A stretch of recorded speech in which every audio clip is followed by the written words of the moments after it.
Nah, menutup akhir tahun 2019 tentunya kita akan mencoba untuk menghadirkan salah satu tema yang cukup menarik, dan ini sempat kemarin jadi viral ya karena ada beberapa kejadian seperti itu. Nah, teman-teman yang jenengan bawa semuanya ini adalah salah satu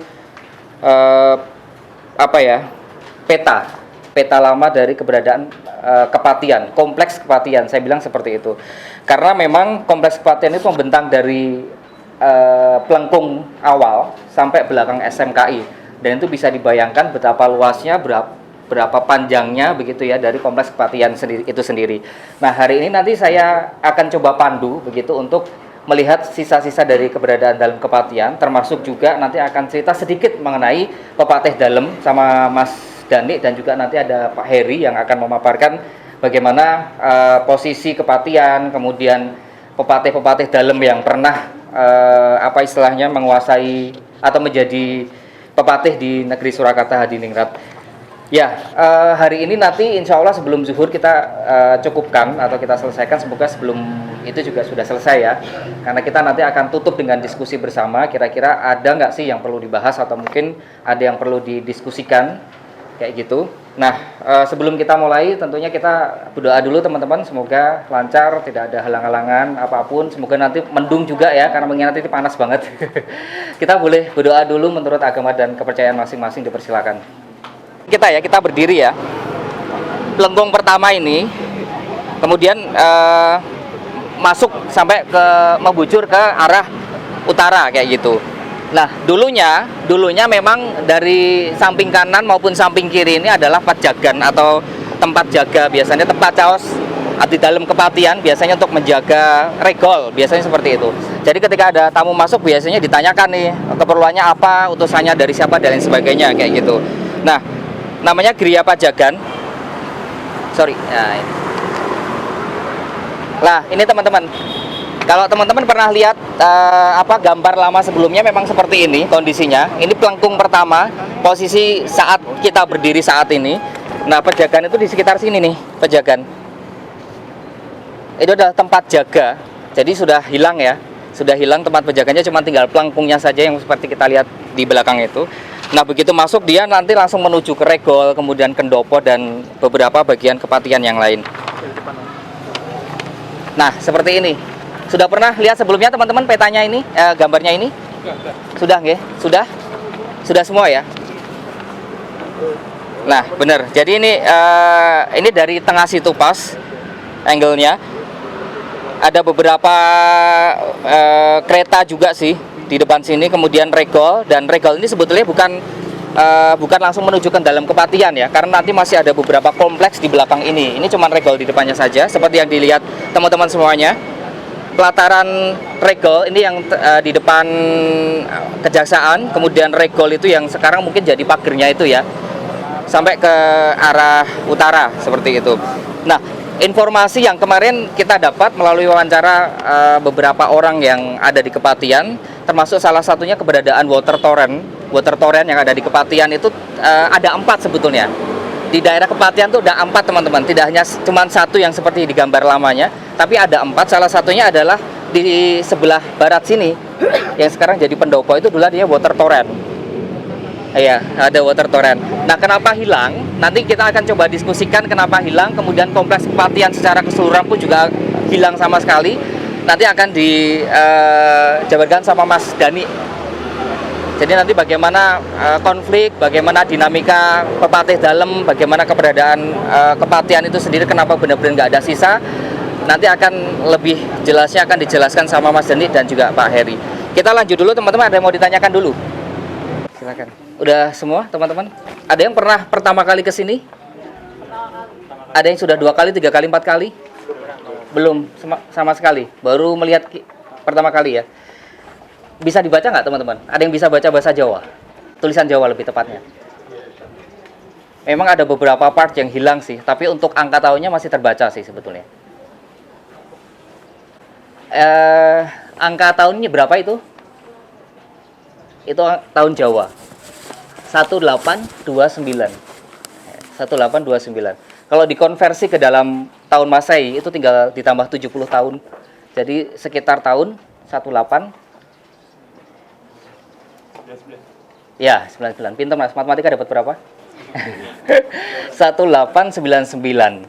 Nah, atasnya itu berdasarkan rekonstruksi, saya sudah konsultasikan sebetulnya ke teman yang kebetulan juga apa namanya pintar menulis Jawa maupun juga membaca Jawa. Ini juga saya riset kecil-kecilan sama Mas Halim yang baju kuning itu sebenarnya tulisannya pangeyupan kereta sebetulnya, atau tempat kereta itu dikandangkan, atau tempat untuk apa ya istilahnya, garasi kereta lebih tepatnya.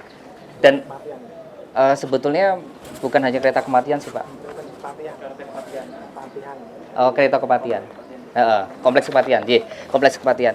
Jadi pangeyupan kereta tahun 1829 atau 1899 Masehi kayak gitu. Nah, itu diperkuat dengan bukti ketika teman-teman masuk di gang ini, itu sebenarnya terdapat sekat-sekat di mana kereta itu dulu dikandangkan kayak gitu. Bahkan ada yang mengatakan tempat kuda, kemudian ada tempat perbaikan kereta pun juga ada kayak gitu. Sebenarnya sisanya masih ada, dan ini salah satu heritage yang sebetulnya bisa kita pertahankan gitu ya. Salah satu yang masih tersisa dari dalam Kepatihan, sementara kalau untuk dalam intinya sendiri sudah nggak ada. Nah, coba kita ke gang samping ya, bukan gang kelinci tapi gang samping aja. Silakan. Oke teman-teman, kita berada di mana ini? Masjid, betul, masjid ya. Masjid Kepatihan gitu. Atau sekarang jadi Al-Fatah. Oh, Al-Fatih, sorry, Al-Fatih. Di bawah Yayasan Muhammadiyah kayak gitu. Ini juga salah satu masjid tua juga di Solo, 1891 atau 1312 Hijriah. Itu bisa dilihat di inskripsi yang ada di pintu masuk gitu sebenarnya. Ada tahun-tahun Hijriah yang kemudian bisa diterjemahkan ke dalam tahun Masehi. Terdapat juga hiasan-hiasan seperti Khulafaur Rasyidinnya Madinah ya, Umar, Ali, Abu Bakar sama Utsman di istilahnya di atas pintu itu. Terhitung masih asli teman-teman. Ada 4 soko guru yang ada di dalam, kemudian ada 12 soko rawa yang ada di depan. Sebelumnya ada yang pernah sholat di sini? Pernah ya? Sudah masuk ke dalam atau Pak Western, Pak? Udah lama banget ya. Iya, betul. Nah, di dalamnya masih cukup asli, tapi temboknya memang sudah diganti dengan keramik sih ya. Tapi untuk konstruksinya juga masih lama. Termasuk di mustoko, kalau teman-teman lihat dari jauh itu ada mustokonya. Mustokonya juga masih asli dalam bentuk godo itu, bukan kayak seperti Masjid Agung. Bentuk godo, kemudian biasanya dilengkapi dengan daun-daun kluih dan daun-daun nanas gitu. Itu simbolis saja sih. Nanti teman-teman bisa belajar lagi mengenai arsitektur masjid di Jawa kayak gitu. Nah, uniknya ada yang mengatakan ini adalah sebagai hadiah mahar sih ya, hadiah mahar begitu untuk dari Pakubuwono X ketika mau meminang seorang putri dari Kepatihan kayak gitu. Ada yang seperti itu. Tapi untuk data pastinya, jujur saya dan teman-teman belum menemukan awal gimana pembuatan atau pembangunan masjid Kepatihan ini teman-teman. Tapi uniknya dari masjid ini adalah seperti halnya keraton. Keraton itu kan juga memiliki masjid gede ya. Kepatihan pun juga memiliki gitu. Jadi istilahnya kayak masjid negara gitulah. Kalau di keraton punya masjid gede, kalau di Kepatihan juga punya masjid Kepatihan ini. Ini kebetulan kalau nggak sholat fardu atau sholat wajib biasanya nggak dibuka gitu. Kalau misalkan mau masuk ke dalam biasanya harus izin dulu sama takmirnya kayak gitu. Tapi next kalau misalkan teman-teman mau melihat ke dalam juga bisa melihat bagaimana kemegahan di dalamnya.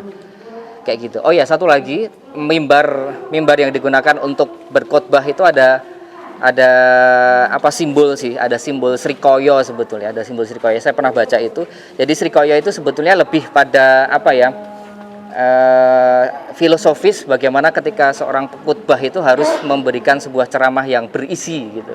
Sebuah ceramah yang berisi yang mempunyai dakwah yang baik seperti itu. Kurang lebihnya seperti itu. Kemudian ada yang mau ditanyakan? Ada yang mau ditanyakan dulu? Silahkan. Silahkan, ada di sebelah kanan, ada yang sebelah kiri. Biar nanti ada jalan untuk lewat. Oh, oke. Oke. silakan teman-teman lihat lagi petanya yang teman-teman pegang. Silahkan. Kita berada di Jalan Kepatihan Kulon ya. Kalau kita lihat petanya tadi sudah berada di kantor Ageng. Kepatihan Etan. Oh. Sini Kepatihan Etan. Oh, JNJ. Kepatihan Etan bagian Kulon. Oh, Kepatihan Kulon. Oke. Sing sebelah barat itu jalan besar ke sana. Oh, J. Oke. Ini Kepatihan Etan. Ya. Jalan Biak. Jalan Biak sekarang ya. Oke, silakan lihat petanya, teman-teman. Oke, saya biar lewat. Jadi tidak barat yang kita fokuskan, tapi sebelah timur teman-teman semuanya. Iya, silakan balik arah. Peta menunjukkan bahwa setelah kantor Ageng dibatasi dengan sebuah jalan, kemudian berdarat adalah Panti Wibowo. Panti Wibowo itu dari depan jalan tadi sampai ke belakang. Utara sampai mentok. Sampai utara, mentok nanti. Sampai jalan yang ada di belakang Kepatihan. Panti Wibowo itu dulu adalah kompleks rumah, J. Rumah karyawan. Rumah karyawan Kepatihan. Rumah karyawan Kepatihan, begitu yang tugasnya memang secara birokratis dia membantu Pepatih Dalem kayak gitu. Nah, bukan kalau untuk lihat posisinya, Panti Wibowo ini sebenarnya menghadap ke timur, jadi menghadap ke pendopo semua. Seperti yang teman-teman lihat ada pendopo Ageng, kemudian bangsal string orkes itu ya, itu adalah bangsal musik. Jadi memang menghadap ke timur atau menghadap ke Pendapi Ageng. Bisa dilihat ya teman-teman. Oke, jadi nanti ada Pendapi Ageng, kemudian kompleksnya ada Bangsal Pradonggo, kemudian Paringgitan sampai dalam Ageng dan sebagainya, nanti sampai belakang sana. Oke, sisanya masih ada. Kalau misalkan teman-teman jeli, itu di atas itu masih ada beberapa sisa dari Panti Wibowo itu sendiri sampai kompleks menuju ke utara sana ya. Oke. Tembok full. Jadi bisa dikatakan dulu ini adalah sekat tembok gitu, sekat tembok. Jadi semuanya menghadap ke timur karena pintunya juga menghadap ke timur. Begitu juga dengan Dirgayasa yang ada di samping Jalan Kepatihan Wetan ya, secara peta ini menghadapnya ke barat karena semuanya nanti akan menghadap ke Pendopo Ageng. Kayak gitu. Kita lanjut lagi. Monggo, silakan. Di rumah penduduk itu adalah salah satu sisa-sisa dari Panti Wibowo. Dari Panti Wibowo di Kompleks Kepatihan. Silakan tengok di belakang atau rumahnya ibu ini. Nah, kusannya itu masih ada aslinya kayak gitu. Itu. Bisa dilihat dulu.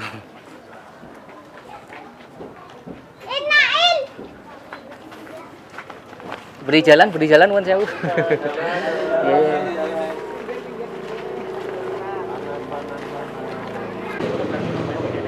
Ya. Sudah capek teman-teman? Capek ya. Berarti memang benar-benar luas nih Kepatihan. Belum kalau misalkan masih ada ya, kita bisa explore di dalamnya lebih lanjut lagi. Kita sebenarnya berada di belakang kompleks Dalem Ageng ya. Secara struktur atau secara peta itu di belakang kompleks Dalem Ageng. Nah, kami belum meneliti tentang bangunan ini, tapi kalau dilihat itu tembusnya nanti Pantisari yang ada di sebelah timur. Sisanya masih ada Pantisari. Nah, kalau untuk Pamardi Siwi sendiri kurang tahu karena Pamardi Siwi ini sebetulnya adalah sebuah yayasan ya. Seperti halnya yang ada di dalam keraton itu juga ada Pamardi Siwi tahun 1926 gitu, di mana Pamardi Siwi ini sebetulnya adalah salah satu sekolah yang didirikan oleh Pakubono X untuk memberikan kesempatan anak-anak TK untuk sekolah gitu. Jadi kalau misalkan teman-teman lihat di depan Sasono Mulyo itu kan ada ya bangunan tinggi itu namanya Pamardi Siwi, itu juga sama. Walaupun sebetulnya kalau untuk Pamardi Siwi sendiri saya pikir ini sudah bentuk yayasan gitu, bukan dari keraton. Tapi kalau untuk bangunan di belakang sendiri memang kami sendiri belum meneliti sejauh mana sebetulnya fungsi dari dalam ini sendiri. Oke, teman-teman, kita foto dulu di sini. Foto di sini sebelum hancur, sebelum hancur atau diratakan. Ya nggak bawa peta nanti. Kita berada di Pantisari paling pojok utara ya, kanan utara Bangsal Pradonggo ini Pantisari. Terakhir ini sebetulnya rumah Kanjeng Raden Mas Haryo Darmonegoro gitu. Makanya rumahnya disebut Darmonegaran. Di dalam kompleksnya itu masih asli, yang print foto yang asli itu. Ini teman-teman. Ini Pantisarinya ini. Dalamnya persis masih. Cuman kebetulan kalau misalkan mau masuk memang harus ada izin khusus ya. Jadi nuwun sewu kita belum bisa masuk ke dalam sini walaupun sebenarnya masih ditempatin juga. Ini kompleks aslinya. Ya. Ini Pantisari, bagian belakang kompleks dalam Kepatian yang masih sisa. Tapi kalau untuk patungnya udah nggak ada ya, tinggal bangunannya saja seperti ini. Saya nambah ya, jadi Pantisari, Panti itu ruang, Sari itu inti. Sosrodingrat 4 itu menggunakan Pantisari ini untuk kegiatan karawitan. Bagaimana Kepatian itu bekerja bukan hanya di wilayah politik atau administrasi saja, tapi kebudayaan karawitan itu ternyata juga mendapat tempat. Maka di sini dijadikan ruang untuk berlatih para niyogo, kemudian bahkan ada istilah santiswaran. Pernah dengar ya? Santiswaran itu lahirnya di sini juga. Jadi kendang karo rebana lah gitu loh. Apa karo apa itu? Hadro ya itu. Nah, di sini ternyata kebudayaan itu sangat subur banget diprakasai oleh Sosrodingrat 4 itu. Sosrodingrat 4 memang mempunyai fokus atau concern yang besar terhadap wilayah kebudayaan. Nah, di sini ada namanya Gending Kepatihan. Itu memang lahirnya di sini. Jadi ada orang abdi dalam yang bisa masuk ke sini, terutama para niyogo, itu senangnya bukan main. Karena apa? Karena ini wilayah yang penting dan Sosrodingrat 4 itu sangat kaya sekali. Sampai saking kayanya dia pernah digoyang dengan isu korupsi. Residen Solenwijk itu 1914 menulis dalam MVO Memory Fund over Gave, itu seperti semacam LPG lah gitu lah. Itu Sosrodingrat 4 ini memang orangnya keras kepala. Saat Pakubuwono 10 menjabat dia umurnya 70 tahun. Jadi seperti Yusuf Kala kan itu, sepuh itu. Tapi dia mempunyai semangat besar terhadap kebudayaan. Muncul juga kemudian not rante. Jadi belum ketika orang belajar karawitan itu belum angka-angka itu enggak, tapi not rante. Bayangkan rante itu dinotkan itu kan sangat pusing banget untuk teman-teman abdi dalam para niyogo itu. Nah, tapi disinilah tempat latihan yang benar-benar bebas. Kenapa disebut bebas? Karena beda dengan keraton Kasunanan ya di wilayah inti. Di sini para niyogo dibebaskan memakai seragam bebas gitu, tidak perlu seragam dinas itu. Kemudian dibebaskan tanpa ada jadwal harus gending apa yang ditunjukkan dulu gitu. Jadi langsung main gitu. Ketiga, di sini digunakan untuk acara Manasuko. Monosuko ya seneng-seneng lah gitu, happy-happynan lah. Muncullah di sini kreativitas yang sangat subur. Nah, makanya Pantisari ini sangat tepat kemudian digunakan juga untuk SMKI. Nah, nanti kita SMKI. Itu 1950. Jadi Pak Karno itu membangun SMKI di sini tidak gaco, tidak waton, tapi ada akar historis yang berusaha disambungkan dengan Pantisari. Itu dulu prolog dari saya. Nanti kita ke SMKI. Monggo. Yuk. Sambil istirahat sebentar ya di sini. Oke. Kita sekarang berada di area pelataran Balai Harjo, kemudian di sekitaran Pendapi Ageng ya. Walaupun sebetulnya kalau kita lihat Pendapi Agengnya itu tidak tepat di sini, jadi jangan sampai terkecoh. Ini memang jadi pendopo, tapi pendopo SMKI ya. Pendopo Agengnya lebih ke barat lagi, atau mungkin juga di sekitaran bangunan sinilah ya, tapi lebih tepatnya. Kalau kita tarik garis lurus dari regol yang ada di depan tadi. Nah, karena sisanya sudah tidak ada, kita hadirkan beberapa foto lama pendopo Kepatian tempo dulu seperti ini. Sudah lihat ya? Sudah lihat teman-teman sebelumnya? Ini pendopo Kapatian Surakarta dari KITFW.NL. Ini bagaimana megahnya pendopo Kepatian tempo dulu. Lambang keraton jelas ya, Radio Laksono di depannya. Nah, kalau menginjak pendopo itu seperti ini teman-teman. Ini pendoponya Kepatian dulu. Mewah banget memang. Mewah banget. Ini pendoponya. Ini juga bagian dalamnya. Memang interiornya memang sudah kelas atas ya, yang dalam ageng sama ya. Oh, ini sama. Oke. Nah, kalau masuk lagi teman-teman lihat peta apa di belakang pendopo ageng itu adalah dalam Perenggitan, kemudian dalam ageng. Dalam agengnya seperti ini. Seperti kebanyakan arsitektur rumah Jawa juga tetap ada kerobongan ya, sentong tengen, sentong kiwa dan sebagainya. Cuman sayangnya wes rena gitu. Udah nggak ada. Sisanya udah nggak ada. Kayak gitu. Lah, apa namanya? Peristiwa bumi hangus Kepatihan itu sebetulnya peristiwa yang apa ya, mencatat sejarah kelam juga bagi kota Solo sih sebetulnya.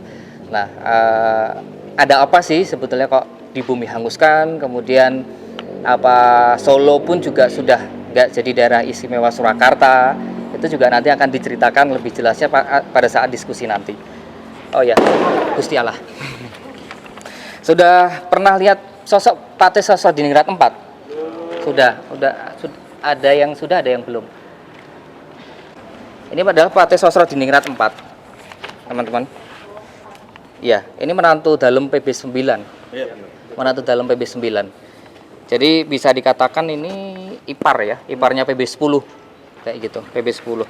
Lah, ayahnya ini itu Sosronegoro yang sekarang Sumare wonten Manang, kalau nggak salah itu di sana. Jadi foto Pepatih Dalem yang bisa kita telusuri atau bisa kita lacak adalah Patih Sosronegoro, kemudian sama Sosrodiningrat IV. Satu lagi Joyonegoro. Itu ada di kompleks SMP 26. Itu masih ada fotonya.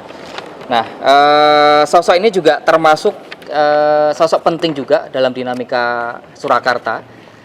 Termasuk juga bisa dikatakan orang terkaya kedua setelah Sunan Pakubuwono X gitu. Nanti sosoknya juga akan diceritakan lagi ya, sambil santai saja. Oke, kita cukupkan dulu atau mungkin ada pertanyaan teman-teman? Saya nambahkan. Oke, silakan. Nyambung ini dulu. Sosrodiningrat IV ini ketika mau lengser, mau digantikan oleh anaknya, namanya si lupa ya, Joyonegoro, ini marah. Padahal diganti oleh anaknya. Marahnya karena apa? Karena ada konflik kepentingan dengan Kasunanan. Karena Sosrodiningrat IV ini sudah ada konflik dulu. Nah, ini ada campur tangan residen untuk mengganti ini dengan menaikkan anaknya. Tadi namanya siapa lupa? Joyonegoro. Nah, ada cerita lucu ketika Joyonegoro mau dilantik, itu kan biasanya dalam pelantikan itu pesta. Nah, Sosrodiningrat IV ini kemudian mengambil bolo pecah yang mau dipakai pesta itu. Akhirnya nggak jadi pesta, gitu. Jadi bolo pecah segala macam, terus kemudian kursi-kursi itu diangkuti oleh ayahnya sendiri, gitu. Ya karena ini sebenarnya dia sayang dengan anaknya, tapi untuk kepentingan politis tadi itu bermasalah, gitu. Karena ini tidak terlalu akrab dengan Raja Pakubuwono X gitu. Ini walaupun menikah dengan kakaknya Pakubuwono X ya, itu kemudian ada relasi politik yang memang dikunci. Jadi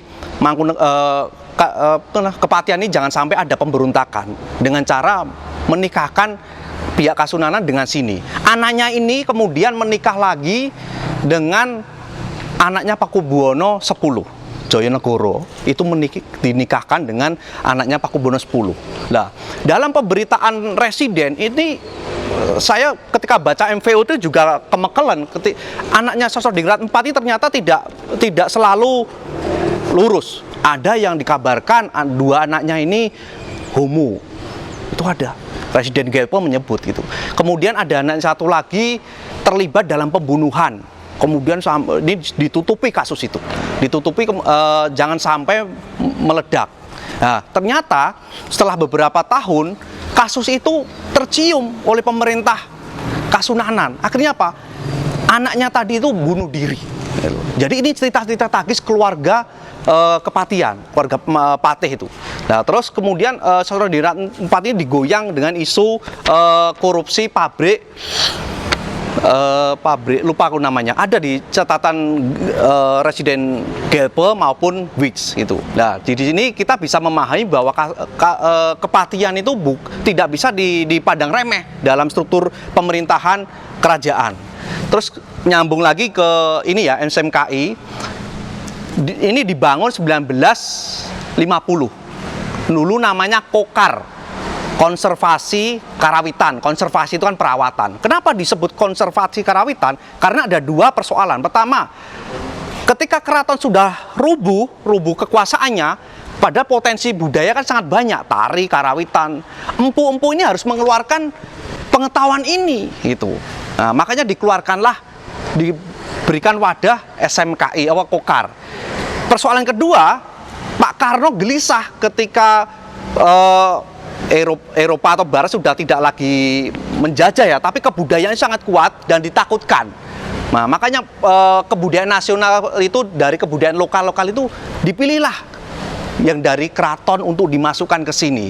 Jadi ketika ada rapat di Magelang, Pak Karno bilang harus ada institusi lembaga formal untuk menyampaikan pengetahuan karawitan ataupun tari. Maka dibentuklah Kokar. Itu Kokar 1950.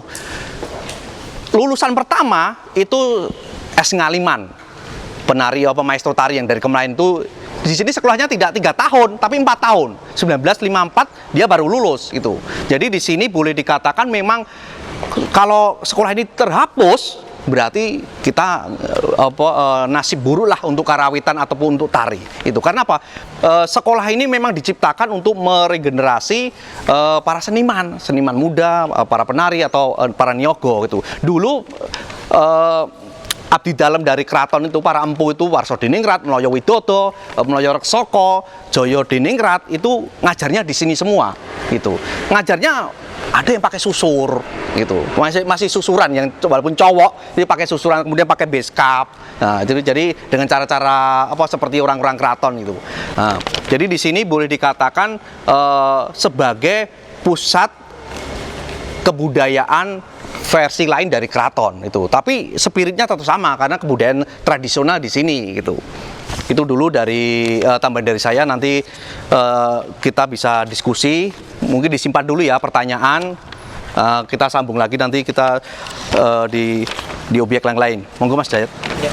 Oke. Di sini dulu atau sebulan yang lalu kita melakukan jelajah dengan salah satu objeknya. Di sini masih bangunan utuh. Dan di sini ternyata kita meratapi bangunan yang udah rata gitu. Jadi di sini dulu digunakan untuk kantor Sosro Diningrat, Sosro Negaran, kantor Sosro Negaran. Sosro Negaran ini merupakan patih yang benar-benar dihormati. Bentuk dihormatinya, buktinya namanya dipakai untuk kantor. Terus kemudian sekalipun ada regenerasi patih 3 kali pergantian, nama Sosro Negaran masih dipakai itu. Siapa Sosro Negaran? Sosro Negoro, dia memang orang yang meletakkan fondasi birokrasi yang cakap itu. Saat bagaimanapun kepatihan ini kan menjadi pusat utama dari para pangreh projo gitu. Jadi orang nyari utangan ya nang kene, orang ya untuk kepentingan birokrasi itu administrasinya juga di sini. Maka dalam budaya priayi ada istilah orang yang mau ngenger itu nanti daftarnya di kepatihan gitu. Orang yang menjadi mau pegawai atau PNS di Kasunanan itu pasti larinya di sini dulu gitu. Nah, disinilah yang menjadi tempat penting dan yang tersisa ternyata malah dirobohkan, dan kita memang menyayangkan saat itu. Jadi ada beberapa di sini kisah yang sebenarnya bisa menjadi bukan hanya ikonik tapi benar-benar menjaga memori kolektif, karena ini yang tersisa dan yang terpenting itu. Kalau dalam kan hanya untuk tidur, tapi bagaimana kantor ini berisi ide-ide atau progres kemajuan tentang kebudayaan. Paman Radya Pustaka lahirnya juga di sini sebagai sebuah gagasan sebelum nanti diboyong ke Manaswidari itu. Dulu lahirnya di sini semua. Yang melahirkan ya si Sosro Diningrat 4 gitu. Tapi dengan maksud bahwa tempat dan ruang itu berbeda Jadi bisa dipahami ya, konsep ruang dan tempat itu berbeda. Kalau tempat ya kita tempat gitu aja. Tapi kalau ruang berarti ada percakapan, ada gagasan-gagasan yang menarik hadir di situ. Itu dalam studi arsitek itu namanya konsep ruang. Itu kalau tempat koyong apa nggak ada dinamika itu tempat gitu. Nah ini sebuah apa aksi vandalisme dan benar-benar menyayat komunitas kami yang meriset, menemukan, membuat jalur baru, wisata sejarah baru, dan boleh dikatakan titik terpenting di Solo juga, ternyata malah dihabisi gitu. Mungkin itu dulu prolog dari saya ya. Lanjut Mas Dani. Lanjut. Lanjut yuk.